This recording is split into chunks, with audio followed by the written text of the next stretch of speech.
day wherever you are joining us from. My name is Yolanda Ngokotwana, and I am joined here by Tia Lindeburg, who's the director of As in Heaven. Thank you for joining us for the 10th edition of the European Film Festival in South Africa. Thank you so much for having me in the film. It's a big honor to be part of the festival. Thank you. So I watched your film, and I think when I watch films, I like drawing out parallels just from the woman that I am or the lineage of women that I come from. And when I watched your films, I thought, wow, it could have been Lisa could have been another woman in the 1800s in South Africa, and I noted there was a lot about like how you rather not chosen to the absence of men, but rather how you brought prominence in in the woman's story, making them the central characters of the story. Mhm. And I remember my great grandmothers at that time. It would have been the gold mine era in South Africa, where women would have been by themselves anyway. So almost like it would have been a story that would have taken place, a story for a young woman who's who's ambitious, but is also faced with the realities of the world that they exist in. And I'm wondering if you can tell me, just beginning with the choices that you made around Lisa as a character, and how you chose to retain the story around her and frame it around her. Yes. Um, so the story or the film is based on a book, and a Danish book that was written in 1912, called A Night of Dying, which is it's a Danish classic, but it has been kind of forgotten. And her husband was a very famous songwriter, and he was very famous, but that book has kind of just like gone under the radar for many years. And it was a book that was on my mom's bookshelf that I knew that she loved very much, but I had no idea what it was. I always just saw that title. And then shortly after my son was born, I, by chance pulled it out and I read this story. And it's not very long, it's quite small. And I was just blown away by this story. And I just felt immediately like this is the story I need to tell. And the author who wrote the book, Marie Breendale, it's based on her own childhood experience. It's what happened to her when she was a little child. And in the book, it is Lisa's story, but at the same time, it's not told from her perspective. It's more like an overall God looking down at the little humans. And I just knew that it had to be Lisa's story. We had to experience this night of horror through her eyes, and that's how I approached the story and the film.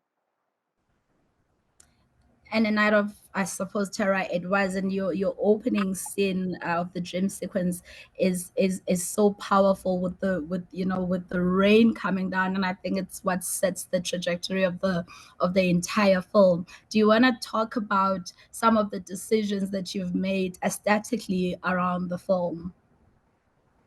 Yes, I mean, it's interesting that you mentioned that sequence because that's actually something that was not in the book.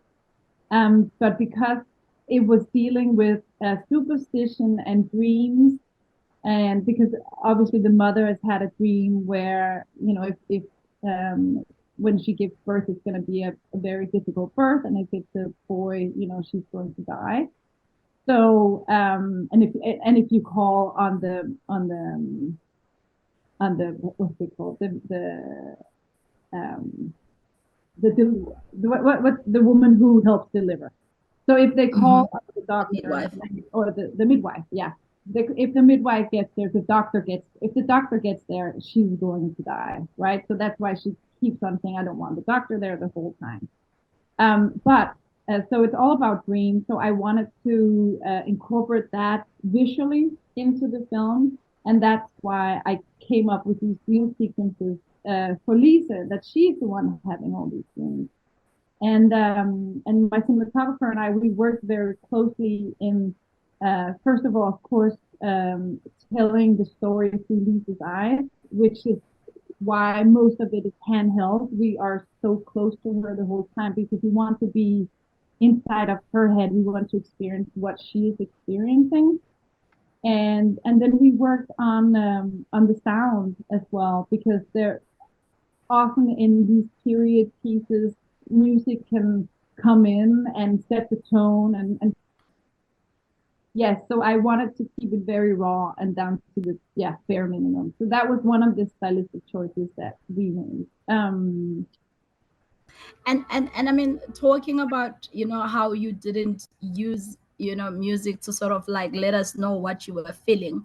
You did use anticipation, though. I think in terms of just the woman going up and down, it felt like you almost, you were building up inside, just watching Lisa and watching, the midwife and the grandmother, and just the movement of the woman. So tell me, like the pacing just of how you use the characters within the frame, in just terms of picking up the pace and drawing out emotions from Lisa, and as well as Lisa's cousins.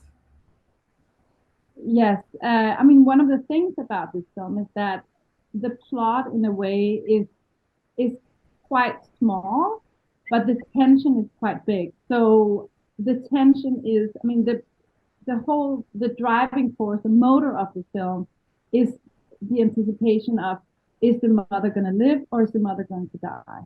And then it Lisa's, feeling, she, all her feelings in this and how she feels, like what she goes through that night, how she loses her faith in God, how she starts to blame herself, or maybe she's the one who's responsible for the mother's death. She didn't do what she was supposed to do. So all those things are telling the story, and the pacing is, it's slow, but at the same time, it's like I wanted to feel like a knot, in your stomach. So you just like it's just there, like holding on to you and like keeping that tension throughout the film. And that's what I worked on, and that is very much through the pacing of the women and how they move around in the farm, and how Lisa just, how she experiences the world, like she, when she is feeling scared, like all the voices and everything that she hears turns distorted. So we are all the time inside of Lisa, and because of that, I think the slow pacing of film can work because it is all based in Lisa's emotions. Yeah. And I think Lisa's siblings, and how you, I suppose, how you use them as sort of like portraying some, a bit of normalcy, or innocence within the story. I found that to be interesting. I don't know if you want to talk about it a little bit, that in Yeah, this chaos you had these children that, you know.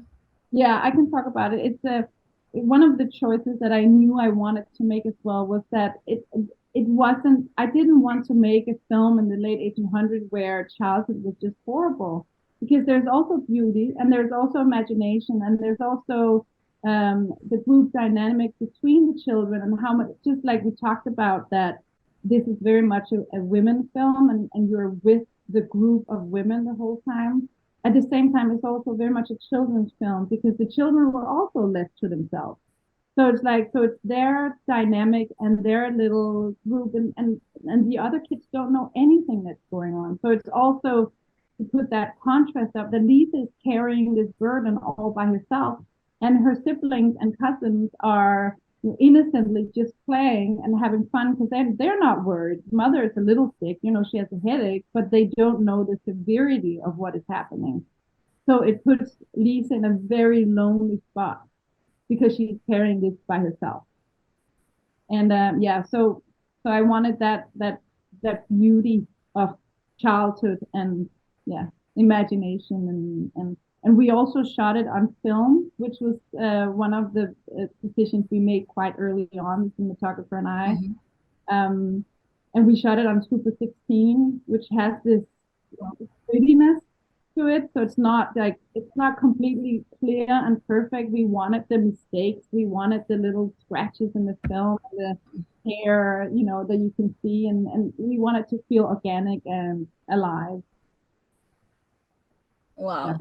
and tell me about, the and tell me about the, like the hairpin that you sort of like used as something that connects, um I suppose, Lisa adulthood and her mother, and love interest or the prosperity of the future.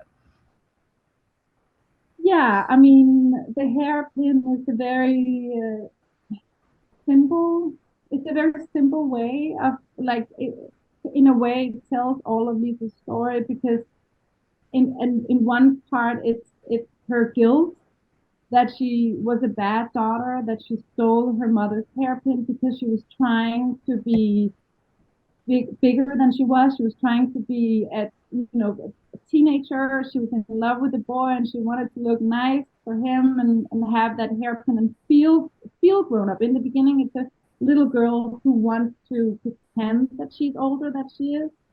And then by the end, she unfortunately becomes that, but not in the way, not in the rosy red, being in love way, but in the life brutality way that now you are an adult, now you are head of the family, and now you have to take on the mother's role. You have to look after all your siblings, and your dreams and hopes from now on are shattered, and yeah, you have nowhere to go.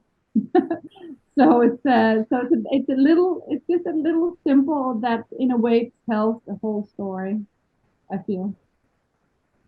Yeah, and I think, thank you so much for that. I think for me, the tragedy in the story is not really the mother dying, but rather the potential that Lisa has. And I suppose, as my last question, and as I watched this, I wondered if the expectation from women, that the world has of women, if it has changed, because I looked at Lisa, that 14-year-old, and you could place her in 2023 somewhere in the world, in some village, and in some community, and I just wondered, as a statement to the film, and maybe it was your last word, do you think that we've changed how women are received, and even the responsibility that is bestowed on them or placed on them?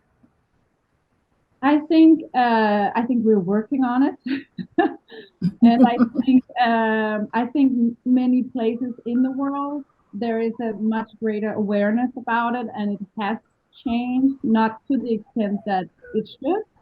And then again, there are many places in the world where it's exactly that, where it hasn't changed. And in Denmark, that is 150 years ago, where many places in the world, it is exactly what's going on. Many women still die in labor. And I mean, I think it's like 300,000 women a year who die either from pregnancies or in birth, and who don't have any choices to do something else. They're born into some to their sex and to their gender, and they just they have to take on the roles that the women have always taken on with that gender. So I think we are some places in the world we're getting there, and there's an awareness, and especially in the western part of the world, there's a much greater awareness. But many places it is has not changed. It is the same. Wow. Tia, thank you so much. Thank you so much for putting women at the center and not just opposing them with anything else, and just allowing them, Yeah. to be in control of their narrative. Thank you for exposing us to that world. Please do catch the film. It will be part of the European Film Festival from the 12th of October, in South Africa, Lesotho, Swaziland, and in the different cinemas in Johannesburg and Cape Town. Thank you so much for having us, Tia. Thank you so much for choosing to show the film. Thank you. Thank you so much.